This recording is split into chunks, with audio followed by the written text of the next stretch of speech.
अविद्यमानोऽप्यवभाति हि द्वयोऽध्यात् धिया स्वप्न मनोरथो यथा तत्कर्म संकल्प विकल्पकम मनो बुधो निरुन्ध्यादभयं ततः स्यात्। कि द्वितीय अभिनिवेश से भय होता है, ये हम बात मान लेते हैं, लेकिन द्वितीय अभिनिवेश होता है देह के अहंकार से। देह मैं हूं, इसके बाद अभिनिवेश होता है, और देह में अहंकार होता है कि यह मैं हूं, इसलिए कि जीव को अपने स्वरूप का पता नहीं होता है। अपने स्वरूप का पता नहीं होता है, इसलिए देह में अहम बुद्धि होती है, और देह में अहम बुद्धि होती है तो अभिनिवेश होता है, और अभिनिवेश से भय होता है। तो इसमें माया क्या करती है मैं नहीं समझ रहा। जब स्वरूप का स्मरण है ही नहीं जीव को, और इस कारण से देह में अभिनिवेश होता है, देह में अहम बुद्धि होती है, और देह में अहम बुद्धि से अभिनिवेश, अभिनिवेश से भय होता है, तो बेचारी माया इसमें क्या कर रही है? एक प्रश्न यहाँ उठाया गया है।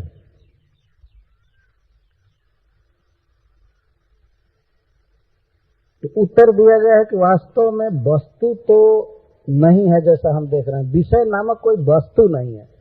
तो जीव है, सोचता है कि यह मेरे भोगने की वस्तु है, सुख प्राप्त करने की वस्तु है, लेकिन यह मनोविलास मात्र है। इस विषय में जैसा मैं पहले कहा, वास्तव में यह मनोविलास मात्र है। सुख बुद्धि करना इस संसार में, उपादेय बुद्धि करना।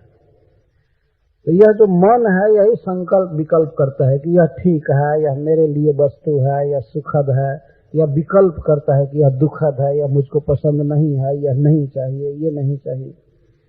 इसीलिए कर्मों के संकल्प विकल्प करने वाले मन को ही वश में करना चाहिए, और मन को वश में करने से व्यक्ति भगवान का भजन करेगा, तब अभय हो जाएगा। फिर प्रश्न यह होता है कि मन तो व्यक्ति का विक्षिप्त है, भगवान की अनन्य भक्ति क्या करेगा? वो विषयों में मन लगा हुआ है, सांसारिक भोग में, रूप रस गंध आदि में, तो कैसे भक्ति करेगा?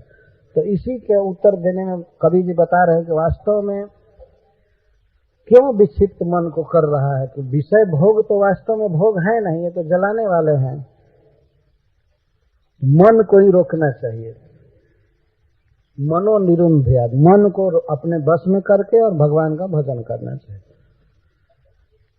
तब तो निमि महाराज कहते हैं ये तो सर्वथा अशक्य, यह तो सर्वथा अशक्य है। यह किसी को कहा जाए कि संसार में सुख नहीं है, केवल दुख ही दुख है, अपने मन को बस में करो, मन को बस में करो, यह तो ऐसा उदाहरण है जैसे कोई पतंग, कोई कीड़ा अग्नि शिखा को देख रहा है पीला पीला, और पतंग को कोई कहे कि मत पड़ो मत पड़ो, दाहक है, पंख जल जाएंगे, तुम मर जाओगे, अग्नि का आलिंगन मत करो।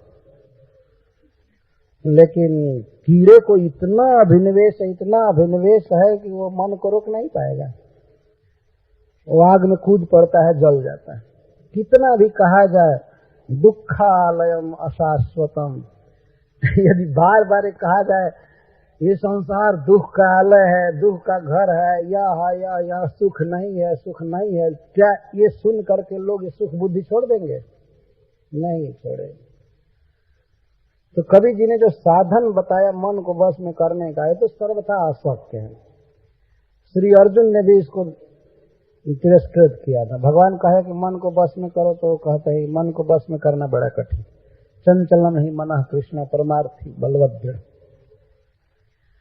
तस् निग्रहम मन्ये वायोरिव सुदुष्करम, ये तो बहुत कठिन है।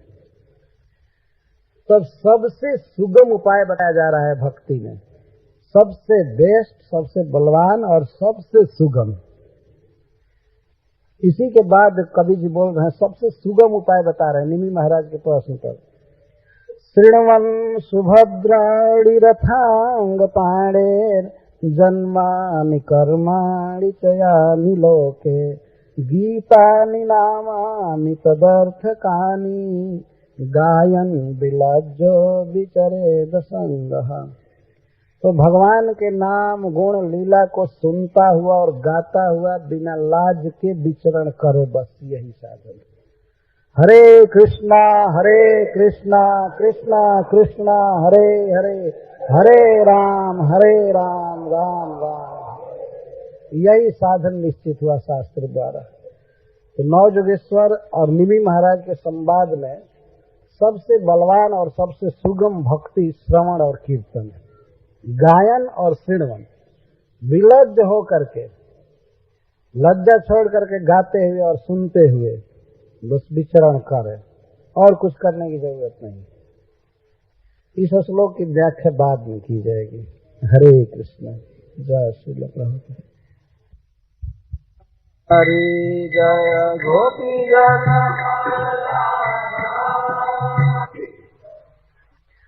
ओम। ठीक से नहीं हो पाई थी, तो श्लोक इस प्रकार से है, उसको पहले हम ले लेते हैं। अविद्यमानोप्यवभाति ही द्वयोर ध्यातुर्धिया स्वप्न मनोरथौ यथा तत्कर्म संकल्प विकल्प कम मनो बुधो निरुंध्याद अभयम ततः स्यात्। तो यहाँ पर उस श्लोक का केवल लिंक बताया जाएगा।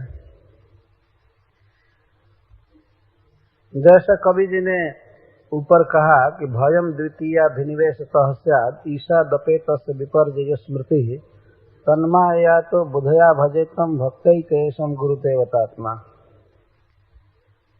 चूंकि भय भगवान की माया से हो रहा है, देह में आत्मबुद्धि है और अभिनिवेश है इत्यादि, तो इसीलिए बुद्धिमान व्यक्ति को चाहिए कि वह भगवान का भजन करे, भगवान की शरण ले। और उसमें एक और भी वाक्य वे जोड़ रहे हैं कि अनन्य भक्ति से भगवान का भजन करे। तो यहाँ प्रश्न उठता है, श्रीपाद श्रीधर स्वामी जी प्रश्न उत्थापित करते हैं। यह समझना चाहिए कि निमि महाराज का प्रश्न है। वो कहते हैं, ननु विषय विक्षिप्त चित्तस्य कुतो अव्यभिचारिणी भक्ति संभवति। जब चित्त विषयों में विक्षिप्त है, मन इधर उधर भाग रहा है संसार की वस्तुओं में, तो ऐसे मन से कैसे अव्यभिचारिणी भक्ति संभव हो सकती है? तो कुतस्तराम अभयम, फिर अभय कहाँ से प्राप्त होगा? भक्ति होगी ही नहीं, तो भक्ति के बिना अभय प्राप्त होगा नहीं। तब कवि जी कहते हैं कि तत्र न तावत विषयो नाम वास्तव अस्ति। वास्तव में विषय नामक कोई भी वस्तु यथार्थ नहीं है। जैसे कोई व्यक्ति मन में मान रहा है कि यह अमुक व्यक्ति हमारा है और हमारा भोग्य है, इस वस्तु को मैं भोगूंगा है, इस प्रकार की कोई स्थिति इस संसार में नहीं है। यह झूठा भाव है। तो उसके यहाँ कहा तत्र न तावत् विषयो नाम वास्तवो अस्तु किंतु मनोविलास मात्रमेव। केवल मन में मान लिया गया है, जीव अज्ञान बस मान लेता है कि यह वस्तु मेरे लिए सुखद है, तो वास्तव में सुखद नहीं है, दुख का मूल है, दुख का कारण है, लेकिन भ्रम से जीव मान लेता है कि यह सुखमय। और जैसे मनुष्यों का शरीर है, इस संसार में प्रायः सभी एक दूसरे के शरीर से बहुत प्रेम करते हैं, और शरीर में कोई सुखद वस्तु नहीं है। यह चर्म से मढ़ दिया गया है और इसके भीतर मल मूत्र हड्डी खून रक्त पीढ़ यही सब भरे पड़े। इसमें कौन सी वस्तु आलिंगन के योग्य है? यदि चाम को निकाल करके एक जगह रख दिया जाए और कहा जाए कि इसका आलिंगन कीजिए, तो कोई करेगा? या हड्डी को एक तरफ रस्सी में बांध करके रख दिया जाए तो आदमी देखना भी नहीं चाहेगा, छूने की बात तो दूर रहे। और फिर इसमें से मल मूत्र रक्त मज्जा आदि जो है अलग अलग कर दिया जाए, कोई भी वस्तु वास्तव में आस्वादनीय नहीं है, स्पृश्य नहीं है। तथापि माया ने इस तरह से इसको सजा दिया है कि प्रत्येक व्यक्ति समझता है कि ये मेरे सुख की सामग्री है। और आप देखते हैं संसार में प्राय सिनेमा गाने वाले लोग शरीर की ही प्रशंसा करते हैं। हमारा मुखड़ा ऐसा है तो चाल ऐसी है तो ये है, अरे मलमूत्र का ढांचा है और क्या, यही सब चल रहा है, इसी में जिंदगी बीत रही। वास्तव में यह स्थिति नहीं है, समझना चाहिए। ये मनोविलास मात्र है, कोई सुखद वस्तु नहीं है, कोई अनुकूल वस्तु नहीं है, कोई जीव के लिए भोग्य नहीं है। जीव स्पिरिचुअल है और ये सब मैटेरियल भोग है। स्पिरिचुअल जीव के लिए ये सब भोग्य हो ही नहीं सकते हैं। ये मनोविलास मात्र है। अतः कर्मों के भोगों के विषय में जो मन संकल्प और विकल्प करता है, बुद्धिमान आदमी को चाहिए कि पहले मन को पकड़े, इसको कंट्रोल करे। क्यों ऐसा सोच रहे हो, क्यों ऐसा विचार कर रहे हो, मन पछताई है अवसर भी, तो अपने मन को समझाना चाहिए। मनः प्रबोध। कई भक्तों ने अपने मन को समझाने के लिए बहुत बहुत पद लिखा है। जैसे गोविंद दास जी लिखते हैं, भजहु रे मन श्री नंद नंदन अभय चरणारविंद रे। हे मन, श्री नंद नंदन के अभय चरणारविंद का भजन करो। भजहु रे मन श्री नंद नंदन अभय चरणारविंद रे। दुर्लभ मानस, कैसे है, दुर्लभ मानव जन्म सत्संग तरह ये भव सिंधु रे। देखो ये शरीर दुर्लभ है, ये विषय भोग के लिए नहीं है, विषय भोग है ही नहीं, तुम बेकार पड़े हुए हो, इसके लिए नहीं है। यह गोविंद का भजन करने के लिए है, और भजन करके संसार सागर से तर जाओ। शीत या तप वात वर्षण ये दिन जामिनी जागिरे। देखो चाहे जाड़ा का मौसम हो, विंटर सीजन हो, या गर्मी हो या बरसात हो, दिन रात जगे रहो। हरे कृष्णा कृष्णा कृष्णा हरे हरे, हरे राम। शीत आतप बात वर्षण ए दिन जामिनी जागिरे। विफल सेविनु कृपण दुर्जन चपल सुख लौ लागिल। उसका अर्थ ये है कि हाय रे मन, मैं तुम्हारे लिए चाहे जाड़ा हो, चाहे गर्मी हो, बरसात हो, कोई भी आतप हो, तुम्हारे लिए दिन रात में जागा। और विफल सेवली कृपण दुर्जन, और मैं बेकार उन लोगों की सेवा किया जो कृपण है, दुर्जन है, कि हमको थोड़ा दे देंगे, कुछ हमारी ओर देख देंगे, हमारा काम हो जाएगा। कृपण और दुर्जनों की सेवा करता रहा, ये ठीक नहीं है।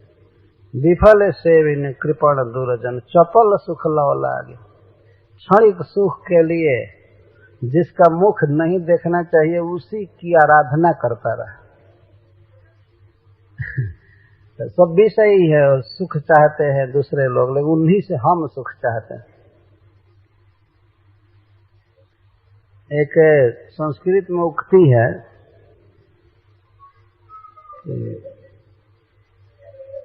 इस पृथ्वी पर, इस पूरे ब्रह्मांड में बहुत से लोक हैं, उसमें एक पृथ्वी है। बहुत बहुत लोक है, उसमें एक पृथ्वी है। पृथ्वी में अनेक देश हैं, एक देश में अनेक भूखंड हैं और अनेक राजा होते हैं, और एक राजा के अधीन अनेक धनी लोग होते हैं, बहुत बहुत धनी लोग होते हैं, और उस धनी के अधीन छोटे छोटे धनी होते हैं। तो अंत में आते आते वो कभी कह रहा है कि बहुत थोड़ा धन जो होता है किसी को, उसी से हम हाथ जोड़ते हैं, हमको कुछ दे दीजिए। अरे उसको है ही क्या क्यों देगा।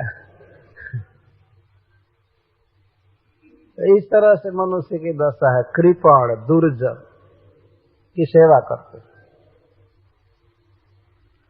और विफले सेवनी, वो भी सार्थक सेवन होता तो ठीक होता, विफले सेवनी बेकार सेवा की। विफल सेवे कृपण दुर्जन चपल सुख लागी। और ये धन जौवन पुत्र परिजन इथे किया से परती तेरे। ये धन, जवानी, पुत्र, स्त्री आदि, इनमें क्या विश्वास करते हो? ये कोई साथ देने वाले हैं? 2 दिन के साथी हैं, पलक बंद होते हैं बस बंद छूट। ये धन जौवन पुत्र परिजन इथे किया से परती तिरे। कमल दल जल जीवन टलमल भजहु हरिपद नीतरे। जैसे कमल के पत्ते पर जल ठहरता नहीं है, थोड़ा टेढ़ा होते ही गिर जाता है, वैसे जीवन बहुत क्षणिक है। क्या स्त्री से सुख पा रहे हो, बच्चों से सुख पा रहे हो, किसी के साथ कोई संबंध नहीं है, सुख नहीं है, बेकार है। ढलक जाओगे जल की बूंद की तरह इनसे तुरंत। चपल जीवन है, क्षणिक जीवन है। तो मन पूछता है गोविंद दास जी से कैसे भजन करें, क्या करें? तो वो कहते हैं श्रवण कीर्तन स्मरण बंदन पाद सेवन दास रे और पूजन सखी जन आत्म निवेदन गोविंद दास मिला। ये नवधा भक्ति करो।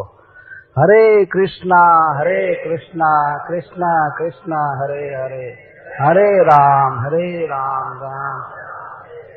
प्रत्येक आत्मा के साथ मन है, इसलिए आत्मा कभी कभी मन को समझाता है, और हम अपने मन को नहीं समझाएंगे तो और कौन समझाएगा? प्राय सभी आचार्यों ने अपने मन को उद्बोधित किया है। श्रील रघुनाथ दास गोस्वामी मनः प्रबोध एक ग्रंथ लिखे, मनः शिक्षा। अरे मन, क्यों नहीं तुम ब्रज में ही रहते हो? क्या आशा रख करके इधर उधर जा रहे हो? श्री कृष्ण और गांधारिका के चरण कमल का भजन करो, संतोष करो। कई प्रकार से शिक्षा है। गोस्वामी तुलसीदास जी ने बहुत मन के विषय में लिखा है, सूरदास जी ने भी काफी लिखा है। मन पछताई है अवसर बीते, मन तो ही बहुत भांति समझायो। मैं तुमको समझा कर हार गया, तुम मानते नहीं। क्या सुख रखा है? अनुभव मिलता है, हमेशा दुख है, लेकिन फिर भी। तो इसलिए बुधा शब्द कवि जी कह रहे हैं कि विद्वान व्यक्ति को चाहिए कि वो मन को निरुंध्यात वश में करे, और मन को वश में करके कृष्ण का भजन करेगा तो अभयम ततः शायद फिर अभय हो जाएगा। तब मानो निमि महाराज उस सभा में कहते हैं, एतद अत्यंत शक्य, यह अत्यंत अशक्य है। सुनने में तो बहुत अच्छा लगता है, लेकिन मन को वश में करना अत्यंत अशक्य है। अर्जुन तो कहते हैं जैसे आंधी को, साइक्लोन को वश में करना असंभव है, उस तरह से मन को वश में करना असंभव है। बहुत जोर की आंधी आवे और कोई व्यक्ति अपना गमछा ले करके और रोकना चाहे, अपना चादर की आंधी को रोक दूंगा, क्या रोक सकता है? एकादश स्कंद के 23वें अध्याय में अवंतिका के ब्राह्मण कह रहे हैं कि मन ही सबसे बड़ा बलकना कठिन है। जो मन को रोक लिया वास्तव में वही सबसे बड़ा वीर है, लेकिन ये कौन सकता? तो निमि महाराज यह कह दिए कि एतद अत्यंत अशक्य। ये जो आप साधन बता रहे हैं भजन का, ये अशक्य है। मन बस में होगा नहीं, और इस कारण से भगवान का भजन नहीं होगा। मन तो विषयों की तरफ भाग रहा है। जितना मन सोने के लिए, खाने के लिए, या अपनी प्रशंसा सुनने के लिए, या दूसरे की निंदा करने के लिए दौड़ता है, उतना नाम जप करने के लिए और उतना भागवत पढ़ने के लिए नहीं दौड़ता है। यह मन का स्वभाव है, तो इसीलिए अत्यंत दुःशक्य है, नहीं हो सकता। तब कवि जी कहते हैं ठीक है, सबसे सुगम साधन बता रहे हैं। श्रीवन सुभद्राणि रथांग पाणेर जन्मानि कर्माणि च यानि लोके गीतानि नामानि तदर्थकानि गायन विलज्जो विचरे दसंगः। तो बस 2 ही कार्य करना है। एक तो श्रृणवन और गायन। गायन का अर्थ है उच्चारण, बोलना, बारंबार गाना या वर्णन करना। श्रृणवन गायन। श्रृणवन सुभद्राणी रथांग पाणे जन्मानि कर्माणि से यानी लोग रथांग पाणी के सुभद्राणी जन्मानि कर्माणि श्रृणवन और तस् नामानि च श्रृणवन गायन विलज्ज विचरित असंग विचरित। दो विशेषण दे रहे हैं, विलज्ज और असंग। असंग विचरण करे, कोई स्पृहा न रखे संसार में, वस्तु के भोगने की लालसा न रखे और विचरण करे। विचरण करने का अर्थ यह नता ही रहे काम धंधा छोड़ करके। यहाँ विचरण शब्द पर विचार करना पड़ेगा। कुछ लोग ऐसा सोच सकते हैं, तब तो शास्त्र कहता है कि अब काम छोड़ करके बस घूमते चलो। तो पहले सुनता रहे कंटिन्यूअस। श्रृणवन शब्द कंटिन्यूअस सातत्य के अर्थ में श्रृणवन सुनता हुआ। जितना अधिक से अधिक भगवान के अवतारों के विषय में और अर्थात भगवान किस तरह इस प्राकृतिक जगत में आते हैं, किसको माता पिता बनाकर किस तरह गर्भ में आते हैं अथवा नरसिंह देव की तरह खंभा फाड़ करके प्रकट हो जाते हैं, जैसे भी हो भगवान के विविध अवतार सुनना और अवतार लेकर के जो लीला की है इसको सुनते जाना चाहिए। जितना अधिक से अधिक समय तक जो व्यक्ति सुनेगा उतना ही कृष्ण प्रेम बढ़ेगा। आगे इसका वर्णन आएगा। श्रृणवन सुनते जाना चाहिए। क्या? रथांग पाणी के जन्मानि कर्माणि। रथांग पाणी श्रीमद् भागवतम की विशेषता है, कहीं भी भगवान का नाम आप पढ़ेंगे तो उसमें भगवान के कर्म और भगवान के रूप की अवश्य चर्चा है। भगवान की लीला है और उनका रूप है। रथ पाणी, रथांग पाणी का अर्थ है जिनके हाथ में रथ का अंग है। रथ का अंग और सब नहीं, चक्र जैसे रथ है, रथ का पहिया, इसको रथांग कहते हैं। तो भगवान के हाथ में, श्री विष्णु के हाथ में या भगवान श्री कृष्ण कोई भी अवतार हाथ में अव्याहत चक्र का चिन्ह रहता है, इसलिए भी उनको रथांग पाणी कहते हैं। और दूसरा अर्थ यह है कि भगवान सचमुच के अपने हाथ में रथ का अंग लिए रहते हैं, सुदर्शन चक्र। और तीसरा अर्थ है कि वास्तव में भगवान एक दिन महाभारत युद्ध में रथ का अंग उठाकर चल पड़े थे भीष्म पितामह के प्रति। रथ का पहिया पड़ा हुआ था, उसको लेकर के और भीष्म को मारने चले थे, तो उनका नाम हुआ रथांग पाणी। तो इसमें यह तो भगवान का नाम है, रूप, और रूप बोधित हो रहा है। इसके साथ ही साथ लीला। क्यों रथांग पाणी हुए?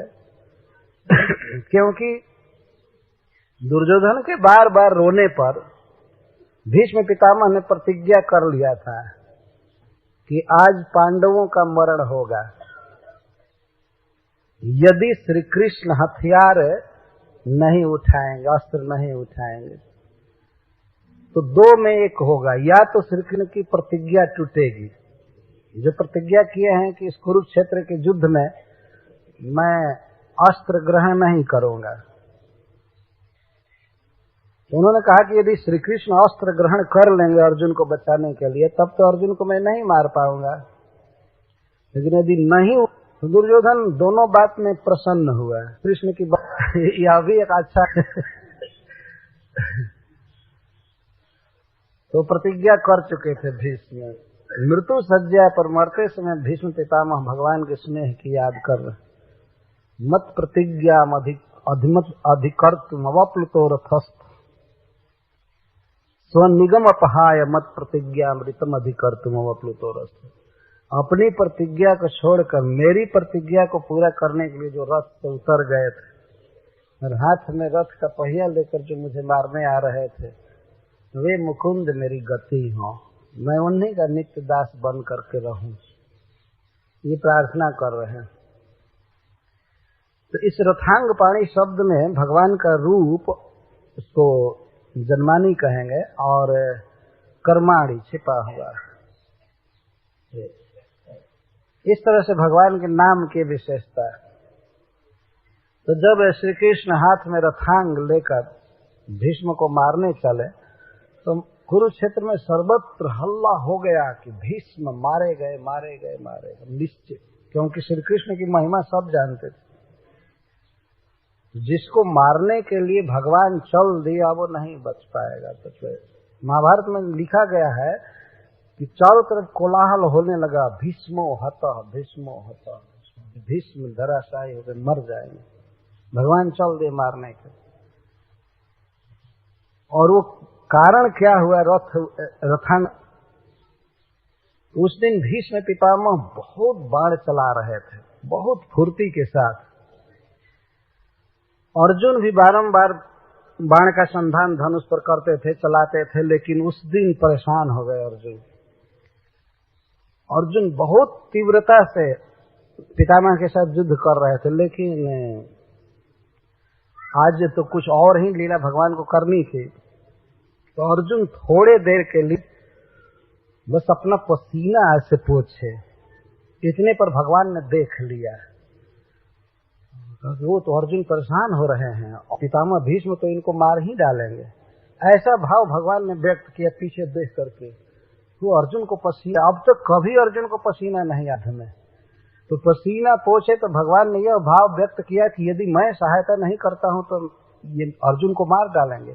इसीलिए भगवान रथ हाँकना छोड़ दिए और रथ से कूद पड़े और कूद करके रथ का चक्र लेकर भीष्म को मारने चल दिए। लेकिन अर्जुन इतने कमजोर नहीं थे, तो अर्जुन तुरंत कूद पड़े रथ से। और अर्जुन को विजय की अपेक्षा नहीं थी, वे चाहते थे कि कृष्ण का यश जगत में रहना चाहिए। कृष्ण की यह प्रतिज्ञा कि मैं इस युद्ध में अस्त्र ग्रहण किए बिना ही सहायता करूंगा, क्योंकि युद्ध मेरे परिवार में हो रहा है, संबंधियों में हो रहा है, इसलिए भगवान इस पक्ष रहा है। उन्होंने कहा था कि मैं हथियार नहीं उठाऊंगा, किसी का वध नहीं करूंगा। और वास्तव भगवान ने दंतवक्र का वध करने के बाद इसके बाद प्रतिज्ञा कर लिए थे कि अब अस्त्र नहीं उठाऊंगा। जीवन भर वे असुरों का संहार करते रहे। तो ये तो अपने परिवार के बीच युद्ध हो रहा है, इसलिए भगवान ने कहा कि मैं अस्त्र नहीं लूंगा। तो सब जगह यह बात विदित थी। तो अर्जुन घबरा गए कि श्री कृष्ण पर कलंक लगेगा, श्री कृष्ण की बदनामी होगी। तो इसलिए अर्जुन ने रथ से कूद पड़े और जाकर के कृष्ण को पकड़े, अपने दोनों बाहों से अपने अखबार में उनको पकड़ने की कोशिश कर रहे हैं। आप रुकिए रुकिए, मैं युद्ध करता हूँ, रुकिए रुकिए। लेकिन श्री कृष्ण उनको घसीटते जा रहे थे, नहीं ये तुमको मार देंगे, मार डालेंगे, मैं इसको मार करके रहूंगा। तो इस भगवान रथ का चक्र हंग अपने पानी में अपने हाथ में करके चले जा रहे थे। तो इसको रथंग पाणी कह, अथवा श्री कृष्ण के हाथ में चक्र का सदा चिन्ह रहता है और सुदर्शन चक्र हमेशा लिए रहते हैं, इसीलिए उनको रथांग पाणी कहते हैं। तो रथांग पाणी के बहुत जन्म है और बहुत कर्म है। जब भगवान परिचय दिया जाता है, आचार्य देता है, यही कहता है बहून संति नामान रूपाणि च सुतस्तिरे अन्यहम वेद सर्वाणि न तुम नान्य जना। कैसे गर्गाचार्य कहते हैं नामकरण करने चले कृष्ण, कहते नंद महाराज आपके पुत्र के बहुत नाम हैं, बहुत रूप हैं, बहुत जन हैं, ऐसा कह रहे हैं।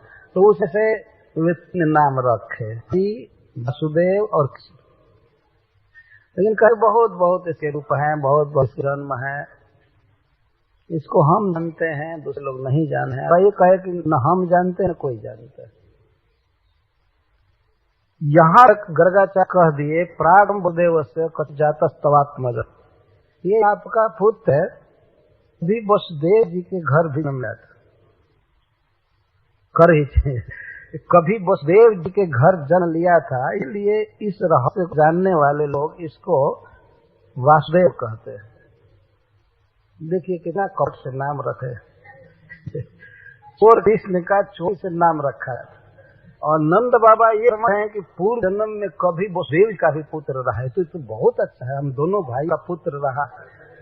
वसुदेव जी सुनेंगे तो बहुत प्रेम करेंगे इससे, क्योंकि पहले जन्म में उनका पुत्र था। गर्गाचार्य जी ऐसे चालाकी से बुद्धिमता से कह रहे थे, प्रकार से पहले तो नंद बाबा यह न समझे कि इसी जन्म में कि किसी समय वसुदेव जी का भी ये पूर्व बना होगा और वसुदेव जी भी जन्म तो ग्रहण किए होंगे पहले। ये तो अच्छा है, ये बड़ा घूम फिर करके हमारे ही परिवार जन्म ले रहा है। इतना क्लियर बोला जा रहा था, लेकिन फिर ही नंद बाबा नहीं समझे।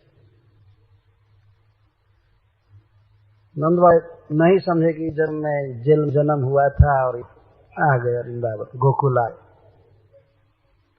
बहुत नाम है, जहां भी श्री कृष्ण का परिचय पूछा है। मुचकुंद महाराज ने पूछा भगवान से गुफा में कि आप कौन हैं, और यदि आप उचित समझते हैं तो अपना गोत्र बताइए, अपना कुल बताइए, और आपने क्या कर्म किया है, आपका नाम क्या है, आपके पिता का नाम क्या है, कृपा करके बताइए। भगवान कहते हैं महाराज, कोई व्यक्ति हो सकता है कि पृथ्वी के धूलि कणों को गिन दे, बहुत बहुत जन्मों में तुम्हारे बिंदुओं को गिन दे, बालू को गिन दे, तारा गिन दे, सब गिन कर शेष कर दे, लेकिन मेरे नाम और रूप को गिनना असंभव है। ये कौन सा फर्क है? फिर भी उसमें से दो नाम मैं बता रहा हूँ। मैं यदुकुल में वसुदेव जी के घर जन्म लिया हूँ, उनका पुत्र हूँ, इसलिए लोग मुझे वासव कर रहे हैं। अच्छा, एक परिचय। कर्म भगवान बहुत साली रखते हैं, कर्म में वर्णन बहुत नहीं किए, एक दो कर्म का वर्णन, वो थोड़ा सा, लोग अपनी प्रशंसा नहीं करते।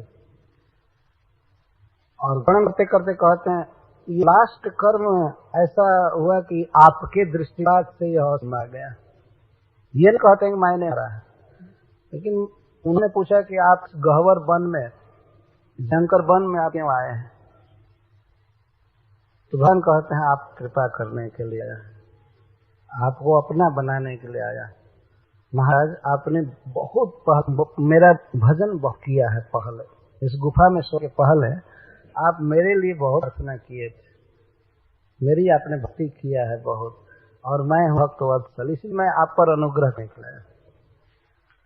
कहने का अर्थ है कि भगवान का परिचय जब भी पूछता है, चाहे किसी महापुरुष से पूछे या भगवान से पूछे, तो भगवान कहते हैं बहुत बहुत है, बहुत बहुत कर्म। यह बहुवचन में दिया गया, रथांग पाणी के जनानि कर्म और चकार से ज्ञानी इत्यादि सामने गुणा। ज्ञानी नहीं आएगा, मैं वर्णन कर दिया, संस्कृत के व्याकरण के अनुसार गुणा होगा, ज्ञान। कभी कभी से बोला जाता है, श्लोक है कि संस्कृत के जानकार लोग श्री विष्णवे नमः बोलते हैं, और जो नहीं जानते हैं विष्णुवाय नमः बोलते हैं। कोई बात नहीं, भगवान तो भाषा नहीं देखते, भवग्राही जनार्दन भाव ग्रहण करते हैं, सीधा विष्णुवाय नमः, लेकिन वास्तविक विष्णवे नमः। तो इसी तरह कहा जा सकता है कोई तो। रथांग पाणी के बहुत जन्म है और बहुत कर्म है। जन्म क्या अर्थ है? इस प्राकृत जगत में भगवान विविध प्रयोजन से प्रायः आते रहते हैं, इसको जन्म कहते हैं। तो जन्म लेने, प्रकट होने में भगवान की बहुत विशेषता होती है, अन्य जीवों जैसा जन्म नहीं लेते। जन्म कर्म च दिव्यम एवं वेति तत्व। इस वाक्य से श्री कृष्ण यह भी कहना चाहते हैं कि मनुष्य जीव की वास्तविक सफलता तब है जब मेरे जन्म और कर्म को जाना जाए। जन्म कर जन्मानि कर्माणि। श्रीमद् भागवतम के प्रथम स्कंद के तीसरे अध्याय में भगवान के कुछ जन्मों कर्मों को गिनाया गया है। जन्म बताता है कि तो हम कर्म बता रहे हैं कि पहला अवतार भगवान का पुरुषावतार हुआ प्राकृत जगत की सृष्टि करने के लिए, कारणोदकशायी, और के बाद फिर बोधकशायी और तदकशायी। किस कार्य इस विश्व की रचना भगवान करते हैं, अभी भगवान का एक कर्म है, विश्व सृष्टि आदि कर्म, और रूप ग्रहण करते हैं। इसके बाद बहुत से लीलावतार ग्रहण करते हैं। तो उसमें पहला अवतार गिनाया गया है देवर्षि नारद, ये भगवान का अवतार है। और किस लिए भगवान का यह अवतार हुआ? नहीं, पहला अवतार है तो कहा गया है कि भगवान 4 कुमारों के रूप में अवतार लिए, और दूसरा अवतार है वाराह देव का अवतार, शुकर रूप। इस अवतार में भगवान बाराह का रूप बनाए और अपने दांतों के अग्रभाग पर पृथ्वी को लेकर के आए और इसमें उन्होंने हिरण्याक्ष का वध किया। ये लोक में प्रसिद्ध बात। हम जब वेस्ट में थे तो विचार कर रहे थे एक दिन इस श्लोक पर कि हमारा देश, ये भारतवर्ष ऐसा है जहां की गांवों में भी भगवान रथांग पाणी की लीलाएं सर्वत्र व्याप्त, लोग गाते अपनी अपनी भाषा में, चाहे वो बंगला भाषा हो या गुजराती हो, मराठी हो, मलयालम हो या मैथिल भाषा हो, ब्रज भाषा, तो में तो भगवान की लीलाएं गई हैं और तभी गए हैं, लेकिन लोक में भी बहुत प्रसिद्ध है। यह लोक शब्द आया, इस पर विचार कर रहा। तो आजकल तो टेलीविजन करके सब दबा रहा है, लेकिन फिर भी प्रसिद्ध है गीत बहुत।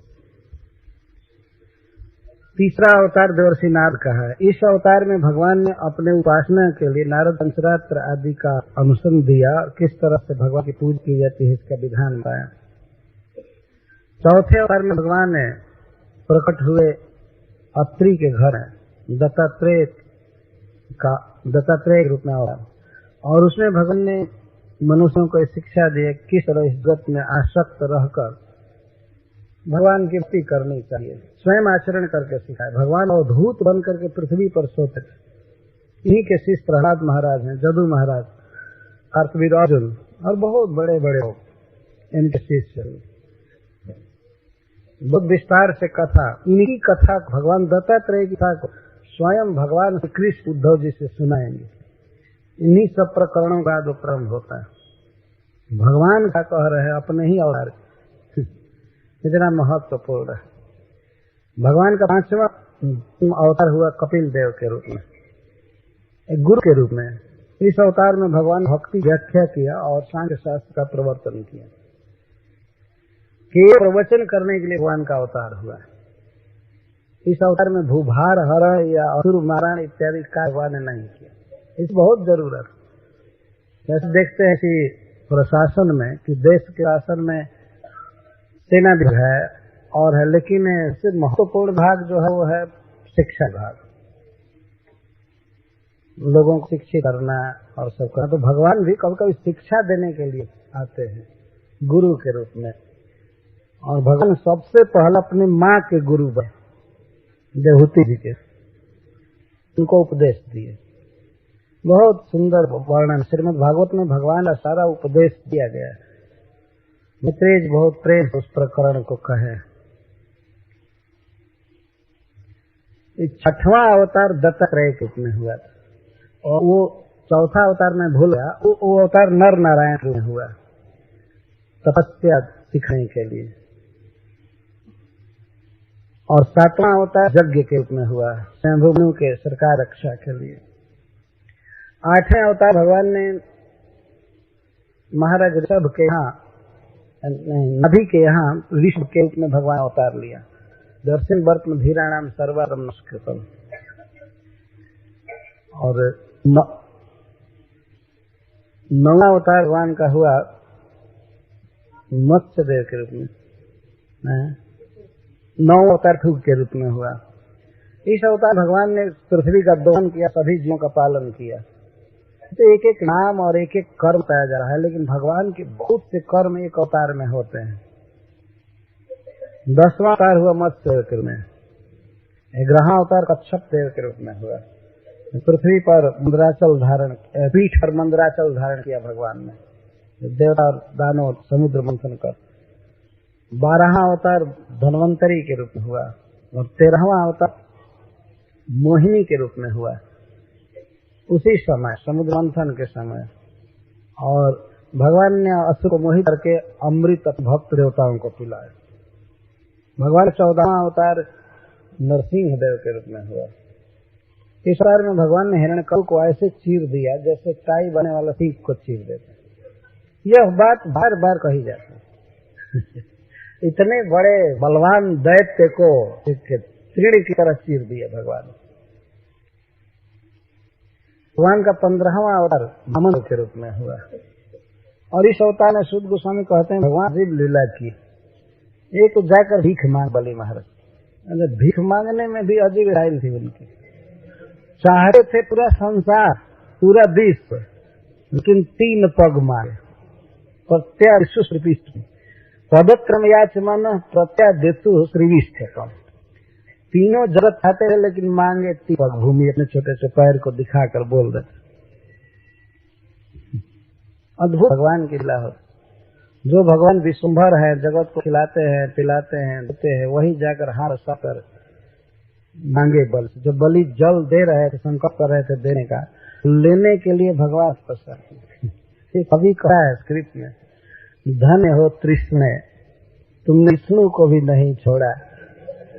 लक्ष्मी का हाथ पकड़ने वाला हाथ भगवान ने जिस हाथों से लक्ष्मी को पकड़े हैं, लक्ष्मी की बाह पकड़े हैं, उसे हाथ को उन्होंने दैत्य के सामने पसार दिया। तृष्णा क्या नहीं करा देती है, भगवान क्या कमी है बताइए, लेकिन फिर भी कोई और लेने के लिए हाथ पसार दिया। यह एक व्यंग है भगवान की लीला पर, वास्तव में भगवान ऐसे नहीं है। जिन हाथों से सब दे रहे हैं, देते रहे हैं, और उन हाथों को पसार, वो भी असुर के पास। वो कभी कहता है यदि बलि महाराज असुर नहीं है तो हाँ भागवत है, लेकिन फिर भी जात के कारण ऐसा कहा। अच्छा, दान भी लिए और दान लेने के बाद दान देने वाले को अरेस्ट कर लिए, बांध दिए भगवान। यह भी पॉजिटिव। कोई उदाहरण पर भी किसी को देता है तो व्यक्ति उसका हारी होता है, जय चढ़ता है, और ये भिखमंगा दाता को बांध कर गिरा दिया। अजीब अजीब बात। तो भगवान है। और बलि जब बांध रहे थे तो ब्रह्मा जी आए थे, वहां प्रहलाद महाराज आए थे, तो ब्रह्मा जी तो घबरा गए, ठीक नहीं है, ठीक नहीं है, समझना ठीक नहीं है। प्रहलाद महाराज आए तो कहे बहुत ठीक है। बहुत ठीक, ये बहुत अच्छा है, आप तो कर रहे हैं। तो भगवान का अवतार 16वां अवतार भगवान का हुआ श्री परशुराम जी के रूप में। भगवान का यह अवतार इतना पित अवतार था क्रोध में कि 21 बार इस पृथ्वी को क्षत्रिय कर दिया अकेले। यही एक अद्भुत स्वरूप है भगवान का। भगवान का 16वां अवतार वेदव्यास के रूप में हुआ है। तो संपूर्ण देव का उन्होंने प्रचार किया, विभाजन करके इस जगत। 18वां अवतार भगवान का हुआ भगवान श्री राम के रूप में। तो इस बार में भगवान ने एक अद्भुत कर्म किया, जैसे समुद्र पर सेतु बनाना और पिता का स्नान कर राज्य छोड़कर भगवान वन में घूमे, भ्रमण किए। अद्भुत भगवान का यह अवतार है। वास्तव में लोकमानस पर, मनुष्यों के मन पर यदि किसी अवतार सबसे ज्यादा प्रभाव डाला है तो है भगवान श्री राम। सबसे अधिक प्रभाव पड़ा है। लोकमंगल अवतार भगवान का 19वां और 20वां अवतार श्री बलराम और श्री कृष्ण के रूप में। एक ही श्लोक में सूत गोस्वामी जी गिनाते हैं, राम कृष्णाविति भुवो भगवान हरत भरम। स्वयं भगवान आए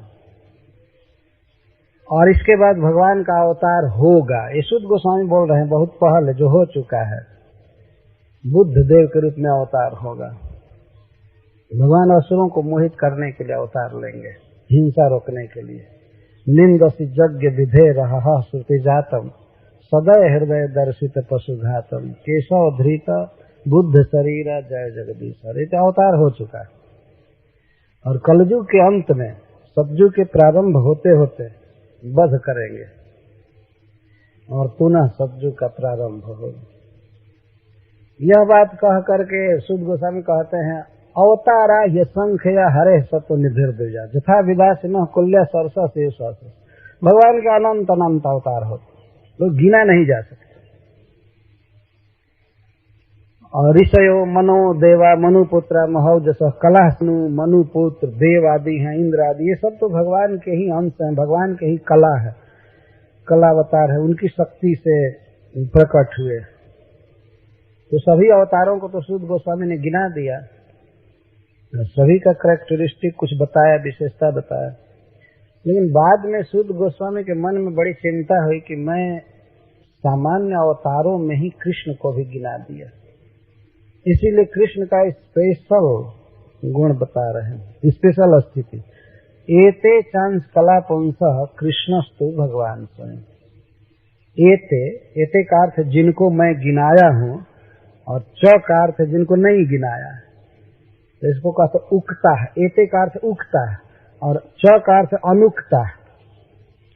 ये सभी गर्भोदकशाही भगवान के कोई कोई अंश हैं और कोई कोई कला हैं, अंश के अंश हैं। लेकिन इसमें जो मैं कृष्ण गिनाया हूं, ये तो कृष्णस्तु भगवान स्वयं, ये तो स्वयं भगवान।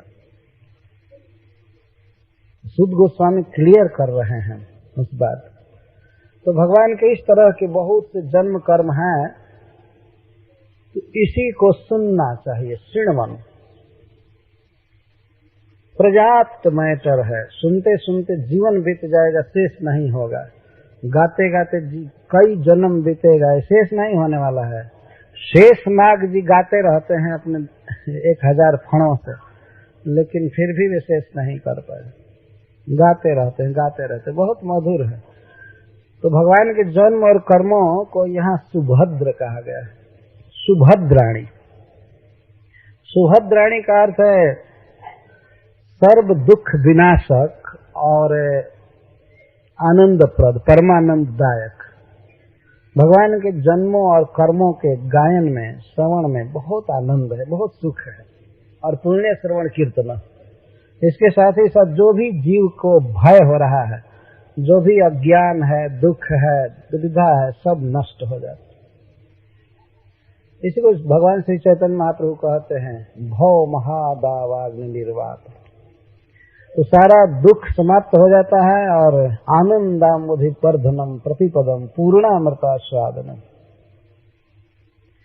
पूर्णामृतास्वादनम केवल शब्दों का थोड़ा थोड़ा हेर फेर होता है। तो भद्राणी शब्द कहा जाता है तो उसका अर्थ भी वही है, लेकिन सुभद्राणी, सुभद्र, अतिशय मंगलजनक, अतिशय सुंदर, परमानंददायक भगवान के जन्म और कर्म है। और वास्तव में जो उच्च कोटि के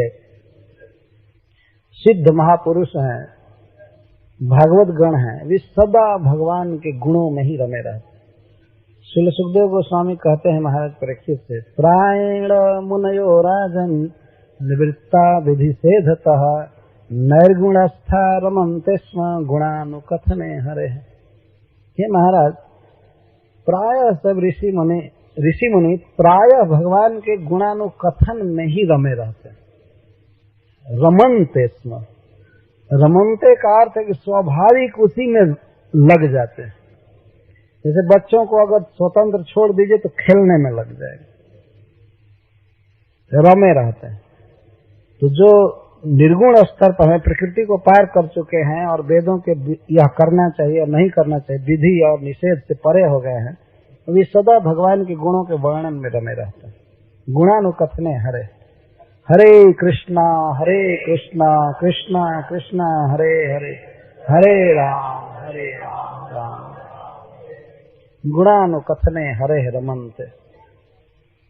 तो यह सबसे सुगम मार्ग बताया जा रहा है। सुभद्राणी, तो श्रृण्वन सुभद्राणी रथांग पाणे जन्मानि कर्माणि च यानि लोके। जन्मानि कर्माणि को सुनना चाहिए। तो यहाँ एक प्रश्न निमि महाराज पूछ सकते हैं कि भगवान के सभी जन्म और कर्म तो जानने में अशक्य हैं, तो उनको कैसे गाया जा सकता है, कैसे सुना जा सकता है? तानि सर्वाणी ज्ञातुम अशक्यानि, वेदों में लिखा गया है और कुछ नहीं भी लिखा गया है। तो जन्मानी कर्माणी कहने से तात्पर्य ऐसा लग रहा है जैसे कि सभी जन्म और सभी कर्म को गाते रहना चाहिए। तो निमि महाराज पूछते हैं कि सब तो जानना असंभव है, कितना जन्म कितना कर्म भगवान का है। तब इसी पर कवि जी कहते हैं लोके यानी गीतानि, लोक में जो प्रसिद्धानी, जो प्रसिद्ध है, गाए जाते। कोई जरूरी नहीं है कि सारे कर्म और सारी लीलाएं और सारे अवतार भगवान के गाए जाए, वो कोई मनुष्य कर नहीं पाएगा उतना। इतना मनुष्य जीवन में समय नहीं है कि सबको गा करके शेष करे। जब भगवान शिव, ब्रह्मा, सरस्वती और शेषनाग नहीं गा सकते हैं तो हम लोग सकल जन्मों को, कर्मों को क्या गा सकते हैं। परंतु जो प्रसिद्ध है, एक तो शास्त्र प्रसिद्ध और दूसरे लोक प्रसिद्ध। तो जो प्रसिद्ध है, शास्त्रों में कुछ प्रसिद्ध है उनको गाना चाहिए, और कुछ लोक में प्रसिद्ध है, लोक में प्रसिद्ध। और इस देश में लगभग सभी भाषाओं में प्रसिद्ध भगवान के जन्म कर। हमने तो देखा है गांवों में स्त्रियां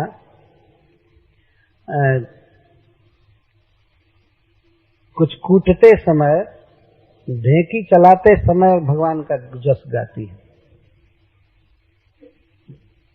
ढेंकी कहते हैं वो जो धान को कूटा जाता है, उससे छिलका निकाल करके चावल बनाया जाता है।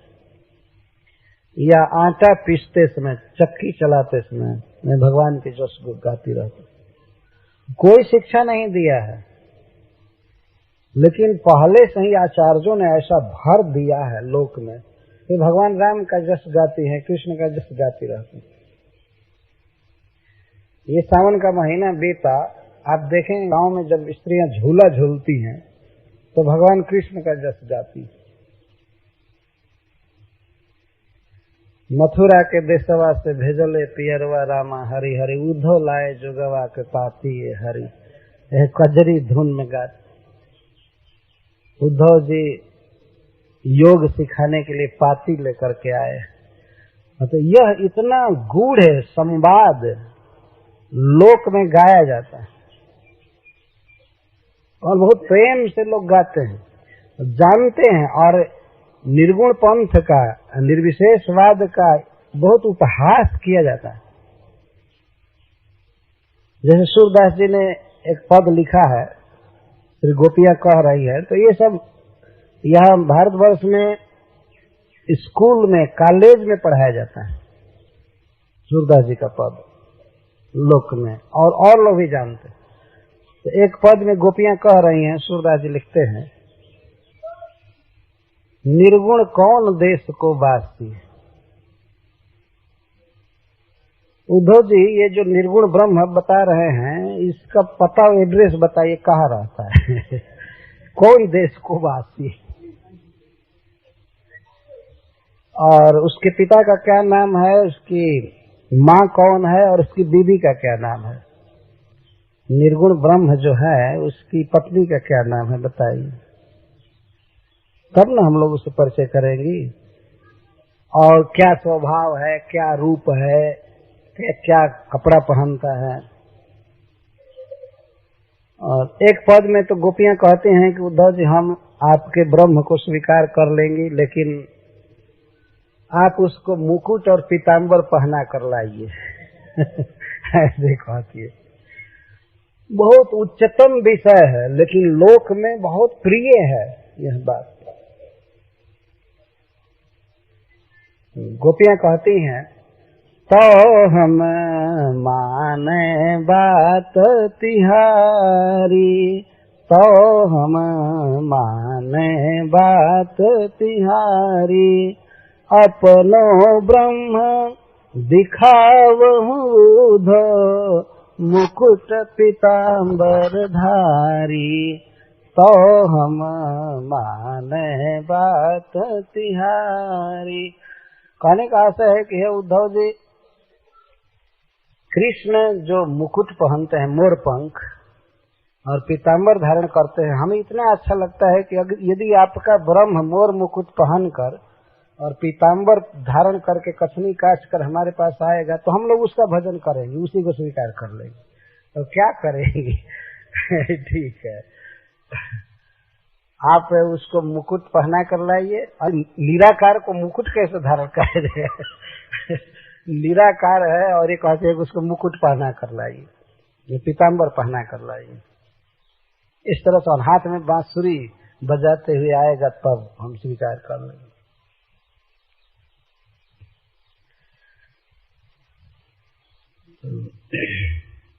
और आगे कहती हैं कि हम सब गोपी उसी का भजन करेंगी, बल्कि गारी सहेंगी। लोक में लोग कहेंगे कि इन लोगों ने कृष्ण को छोड़ दिया, निराकार ब्रह्म का भजन करने लगी। हम लोग ये उपहास सहेंगे, सही रही हैं बरु गारी, ऐसा है। भले हम गारी सहेंगे, हम सभी गोपी उस आपके ब्रह्म का भजन करेंगे। यदि पीताम्बर पहन कर आएगा, मुरली लेकर के और मोरपंख धारण करके आएगा, तो हम भजन करेंगे। भले लोक में लोग गाली देंगे कि इन लोगों ने कृष्ण को छोड़ दिया है लेकिन भूत समान बतावत ताको जा रहूं श्याम बिसारी। तो परेशानी तो ये है उद्धव जी कि आप उसको भूत जैसा बता रहे हैं कि न हाथ है न पैर है। भूत का भजन मत कराइए, नहीं तो जला देगा। ऐसे तो हम श्याम के विरह में अपने आप जल रही हैं। एक तो श्याम के विजोग की आग लगी है और आप ज्योति ज्योति कर रहे हैं, तो हम तो ऐसे ही जलकर राख हो जाएंगे। उसको यहाँ मत लाइए। लाना है तो पीताम्बर धारण करा करके और मोरपंख बांध करके लाइए। हम ऐसे भूत का भजन नहीं करेंगे। इस तरह से गोपियां कहती हैं। ये सब लोक में गाए जाते हैं। तो गीतानी शब्द है, लोके गीतानी। श्रीधर स्वामी जी अर्थ करते हैं प्रसिद्धानी, गीतानी का अर्थ करते प्रसिद्ध। तो लास्ट में सूरदास जी लिखते हैं कि सूरदास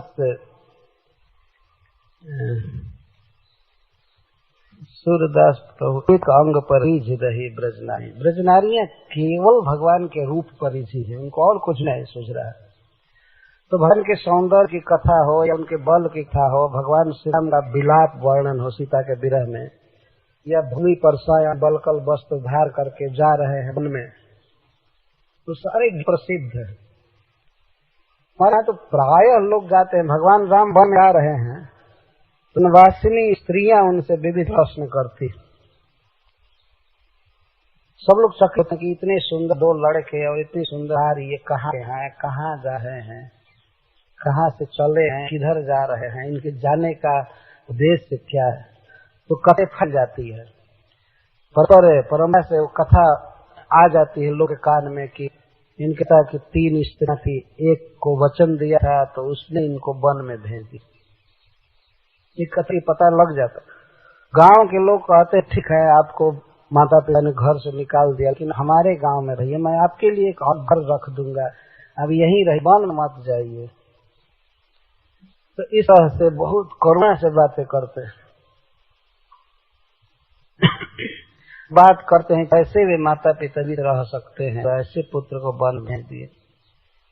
से तो माँ तू कहाँ सखी कैसे दे पठे बन बालक ऐसे, कैसे वे जिएंगे जब हमारे हृदय में इतनी पीड़ा हो रही है, इनको देख करके कैसे वन में रहेंगे, तो माता पिता कैसे जिएंगे, परिजन कैसे जिएंगे।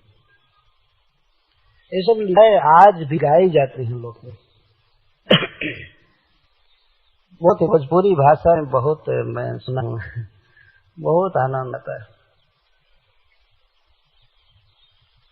राम रघुरैया से पूछे ली भिलनी अबुआ कैसे जैब नवा में कुशा काट। तो कहते आप रुकिए, हम आपको दाऊ खिलाएगा, खीर खिलाएगा। वो जानते हैं कि ये लड़के कई दिन जा रहे हैं, खाए नहीं होंगे अच्छा। तो भगवान की इस प्रकार की लीलाएं बहुत प्रसिद्ध हैं। भगवान कृष्ण की जिन लीलाओं ने लोक पर सबसे अच्छा प्रभाव डाला, सबसे ज्यादा गहरा, वो है गोपियां जो बहन भगवान के रो रही हैं, सबसे ज्यादा छुआ है। और इतना लिखा गया है इस लीला पर, इतना अधिक लिखा गया है कि सब संग्रह किया जाए तो बहुत बड़ा स्टोर हो जाएगा। और भारत की सभी भाषाओं में लिखा गया। गोपियों के भाव आदर किया है समाज ने, उनको माना है, पूज्य माना है।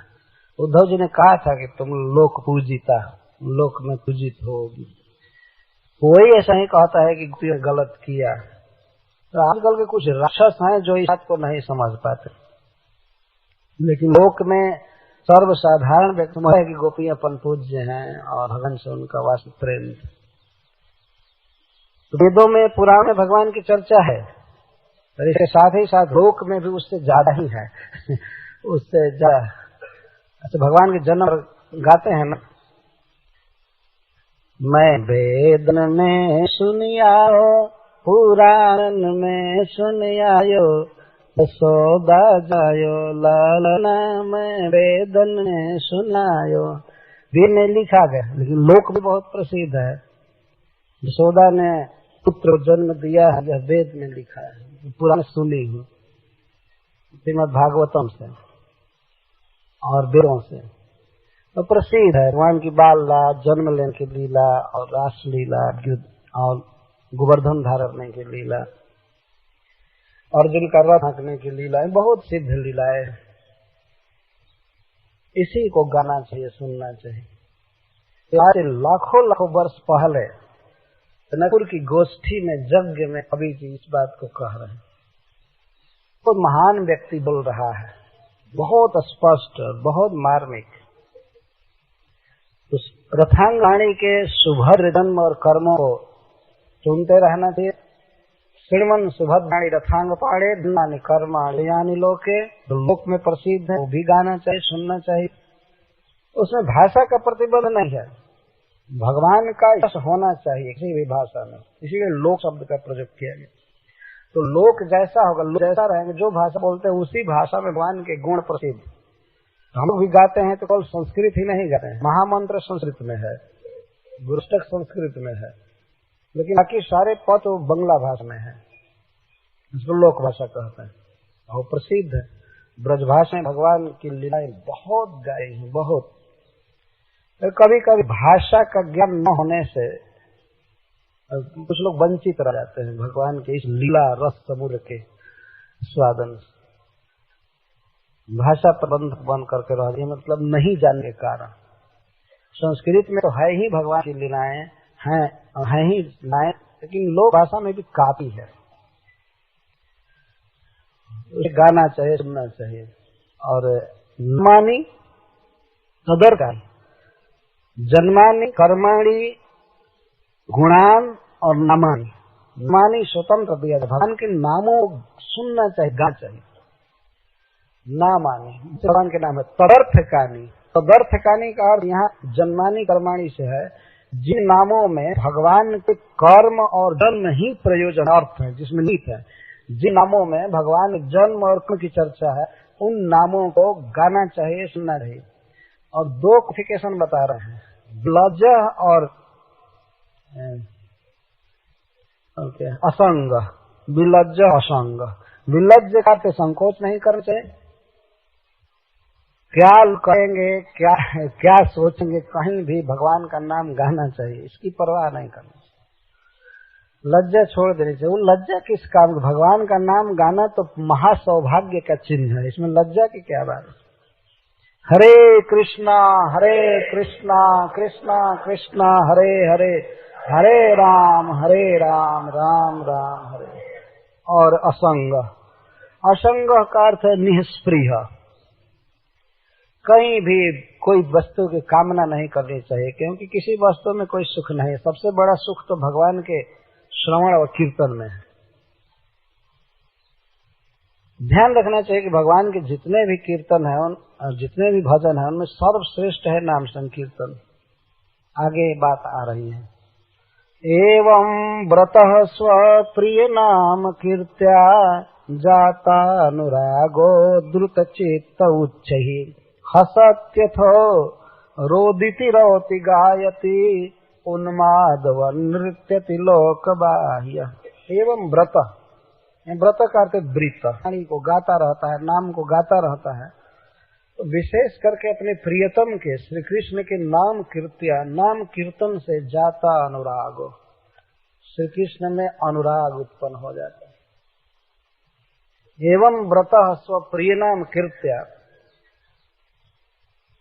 तो रथांगपाणी के जन्म और कर्मों को सुनते सुनते, गाते गाते, और अंत में कहते हैं कि विशेष करके अपने प्रियतम के श्री कृष्ण के नाम कीर्त्या, नाम कीर्तन से जाता अनुराग, अनुराग उत्पन्न हो जाता है हृदय में। तब द्रुत चित्त, उस भक्त का हृदय अब श्री कृष्ण के लिए बहने लगता है, सदा अखंड स्मरण बना रहता है श्री कृष्ण का। जाता अनुराग द्रुत चित, तब वह क्या करता है, उच्च, कभी कभी उच्च स्वर से वो रोने लगता है, हंसता है, कभी पुकारता है, कभी गाता है, कभी नाचता है। इस तरह से उसकी वो दशा हो जाती है। हसती अथो रोदिति रौती गायती उन्मादवद नृत्यति लोक बाह्य। जो भक्त में इस तरह प्रेम हो जाता है, भगवान का नाम गाते गाते, नाम गाते गाते प्रेम हो जाता है, तो वह कभी कभी आनंद में हंसता है। कैसे प्रारंभ है, एवं व्रत स्वप्रिय नाम कीर्त्या जातानुरागो द्रुतति चित उच्च ही पर हंसती है ना, रुदते।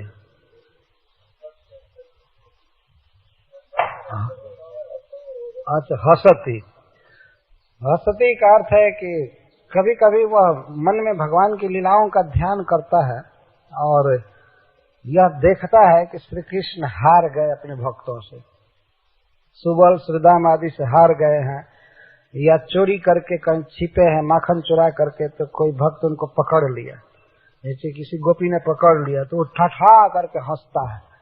उसको ये ध्यान नहीं रहता है कि आसपास कौन है लोग, अब वो लोक बाह्य विवश होता है, दिखाने के लिए सब नहीं करता है। इसलिए उन्मादवत, जैसे पागल व्यक्ति जिसको भूत लग गया है, वो अकस्मात हंसने लगता है और कभी कभी रोने भी लगता है, विवश रहता है, हॉन्टेड रहता है भूत से। वैसे ही जो भक्त है वो स्वरूप शक्ति के से आवेश में रहता है, महामाया शक्ति हटा लेती है अपना अधिकार उस भक्त से।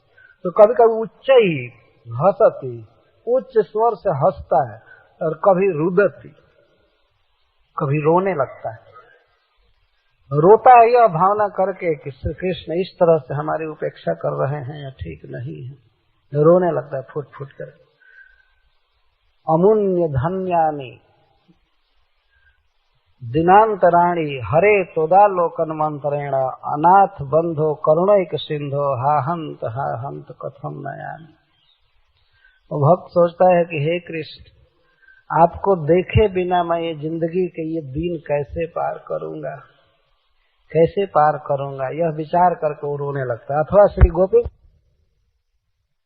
वह ब्रज स्थित स्वरूप भावना से रोने लगता है, श्री कृष्ण ठीक नहीं कि ये मथुरा चले गए, कब आएंगे कब आएंगे। तो इस तरह से वो रोता है, रोदिती, रौती, रौती का अर्थ पुकारती, वो पुकारता है जोर से, हे कृष्ण, हे माधव, हे नाथ, हे मधुसूदन, हे कृष्ण, हे गोविंद, आप कब आएंगे कब आएंगे, कब कृपा करेंगे, बहुत जोर से पुकारने लगता है। कोई आसपास का व्यक्ति समझ नहीं पाता है इसको क्या हो गया। रौती, और कभी आनंद में गायती, गायती झुम झुम करके गाने लगता है। और कभी कभी वो ये लीला में सोचता है मैं जीत गया, मैं जीत गया, और नृत्यती, नाचने लगता है। श्री कृष्ण को मैं पकड़ लिया। जैसे श्री कृष्ण वन की शोभा देखने आगे जाते हैं तो बच्चे आपस में होड़ करते हैं, अहम पूर्वम, मैं पहले कृष्ण को छूऊंगा, मैं कृष्ण को छूऊंगा, वे दौड़ते हैं। तो कोई बच्चा कृष्ण को पकड़ करके छू करके इस बार नाचने लगता है। तो वह भक्त जो लीलाओं के आवेश में रहता है, कभी कभी ये ध्यान करता है कि श्री कृष्ण को मैं पकड़ लिया, तो नृत्य थी, नाचने लगता है, गाने लगता है। लोक बाह्य, लोक से बिल्कुल संसार धर्म से अतीत स्थिति भक्त की हो जाती है। यही है फल नाम संकीर्तन का, भगवान के गुणों के श्रवण आदि का। यह अपने आप होता है, और वास्तव में जब तक यह नहीं हो रहा है तब तक आत्मा शुद्ध हुआ इसको तो कहा ही नहीं जा सकता। भगवान भागवत में कहते हैं, कथम बिना रोम हर्षम द्रवता चेतसा बिना नंदाश्रु कलया शुद्धेत भक्त्या बिना से। कैसे पता चलेगा कि इस व्यक्ति में भक्ति है? जब तक शरीर में रोमांच नहीं है और जब तक आंखों से अश्रु नहीं बह रहे हैं और जब तक गला गदगद नहीं हो रहा है तो भक्ति का क्या पता चलेगा। और जब तक भक्ति नहीं है तो मन शुद्ध कैसे होगा। ये भगवान उद्धव जी से कह रहे हैं, कथम बिना रोम हर्षम द्रवता चेतसा बिना बिना नंदाश्रु कलया शुद्धित भक्त्या विनाश है। सो करना दिखाना अलग बात है, लेकिन यह बहुत आवश्यक है। भक्ति, श्रवण और कीर्तन, और करते करते अंत में आंसू आने ही लगता है, यदि स्वाभाविक हो रहा है तो भक्त के आंखों में आंसू भरे रहते हैं और शरीर में रोमांच और कंठ गदगद हो जाता है। इस तरह से दशा होती है। प्रकाशानंद सरस्वती ने चैतन्य महाप्रभु से पूछा था बनारस में कि आप ये नाचते क्यों हैं, इस तरह से रोते क्यों हैं, कभी कभी रोते हैं कभी कभी नाचते हैं, ऐसा क्यों करते हैं। तो चैतन्य महाप्रभु ने कहा कि हमारे गुरु, मैं जब नाचने लगा, गाने लगा, लोक से बिल्कुल भिन्न हो गया, तो मैं अपने गुरु से जाकर पूछा कि किवा मंत्र दिला गोसाई किवा तार बल जपीते जपीते नाम करिला पागल।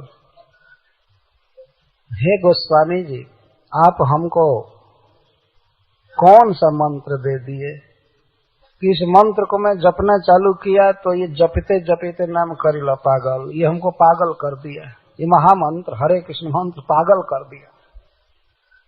कभी नचा रहा है, कभी गवा रहा है, अब तो मुझे कोई सुधि नहीं रहती है, लोग हंसते हैं सारी दुनिया में, क्या कर रहा है। तो मेरे गुरु महाराज ने कहा कि अरे बेटा, यही तो महामंत्र का फल है, यही तो भगवान के कीर्तन का फल है, तुम ठीक स्थिति में हो, कोई चिंता नहीं। तो चैतन्य महाप्रभु बड़े सरल भाषा में कहते हैं कि हमारे गुरु ने कहा कि तुम ठीक हो, ये स्थिति कोई खराब नहीं है। इस तरह एक प्रीचिंग की शैली थी चैतन्य महाप्रभु की। काहे को किसी गुरु से पूछने जाए और कुछ भी, ये प्रचार की एक शैली थी, तो लोग सुने। ये बहुत सुंदर श्लोक है, बहुत प्रसिद्ध है वैष्णव समाज में। एवं व्रतः स्वप्रिय नाम कीर्तन, अपने प्रियतम के नाम कीर्तन से ही भगवान में, प्रियतम कृष्ण में अनुराग होगा, जाता अनुराग हो।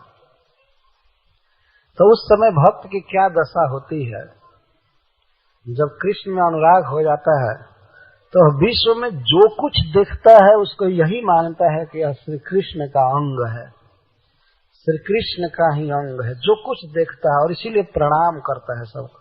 ऐसे विधि लिंग में यहाँ दिया गया है, प्रणाम करना चाहिए, लेकिन वास्तविक अर्थ है कि वह प्रणाम करता है। खम्बायुमग्निं सलिलं महिं च ज्योतिंसि सत्त्वानि दिशो द्रुमादिन जत्किंच भू सरित् समुद्राश्च हरे शरीरं जत्किंच भूतं प्रणमेदनन्यः। वह भक्त उस दशा में जो कुछ भी देखता है सबको प्रणाम करता है। खम वायुम अग्निम सलिलम महिम से, पंच महाभूत, आकाश, वायु, अग्नि, जल और पृथ्वी, वो यही मानता है। जत्किंच भूतम हरे शरीरम, जो कुछ भी देखता है हुआ हुआ एग्जिस्टिंग, उसको मानता है कि श्री कृष्ण का शरीर है, श्री कृष्ण का अंग जैसा, उनसे बहुत कनेक्टेड है। अच्छा, खम वायु अग्निम सलिलम महिम च, ज्योतिंसी, और आकाश में चमकने वाले जो भी तारा है उनको ज्योतिंसी बहुवचन में कहा।